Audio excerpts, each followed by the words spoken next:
భారత star shuttler PV Sindhu వివాహ బంధంలోకి అడుగుపెట్టిన సంగతి తెలిసిందే.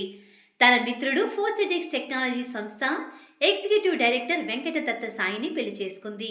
రాజస్థాన్లోని ఉదయ్ సాగర్ సరస్సులో వీరి వివాహ వేడుక వైభవంగా జరిగింది. అతి కొద్ది మంది కుటుంబ సభ్యులు, సన్నిహితుల మధ్య జరిగిన తమ పెళ్లి ఫోటోలను పివి సింధు సామాజిక మాధ్యమాల్లో పంచుకుంటూ హృదయం ఏమోజిని జత చేసింది. తాజాగా ఓ ఇంటర్వ్యూలో సాయితో తన ప్రేమ ముచ్చట్లను పంచుకుందిలా. సాయి తనకు ఫ్యామిలీ ఫ్రెండ్ అయినప్పటికీ 2 ఏళ్ల క్రితం ఆయనతో కలిసి చేసిన ఓ విమాన ప్రయాణంతోనే తమ లవ్ స్టోరీ మొదలైందని సింధు తెలిపింది. 2022 అక్టోబర్లో మేమిద్దరం కలిసి ఓ విమానంలో ప్రయాణించాం. ఆ తరువాత అంతా మారిపోయింది. ఆ జర్నీ మమ్మల్ని దగ్గర చేసింది. అదంతా లవ్ ఎట్ ఫస్ట్ సైట్ లా అనిపించింది. ఆ క్షణం నుంచి మా ప్రేమ ప్రయాణం మొదలయ్యిందని చెబుతూ సింధు మురిసిపోయింది. ఈ సందర్భంగా తన నిశ్చితార్థం గురించి కూడా మాట్లాడింది. చాలా తక్కువ మంది సమక్షంలో మా ఎంగేజ్మెంట్ జరిగింది.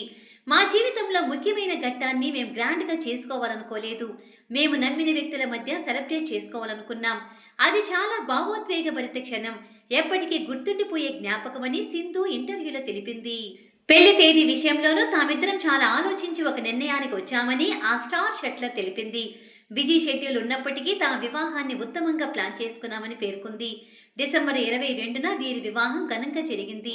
డిసెంబర్ 24న హైదరాబాద్లో నిర్వహించిన రిసెప్షన్కు పలువురు రాజకీయ, సినీ, క్రీడా ప్రముఖులు హాజరై కొత్త జంటను ఆశీర్వదించారు.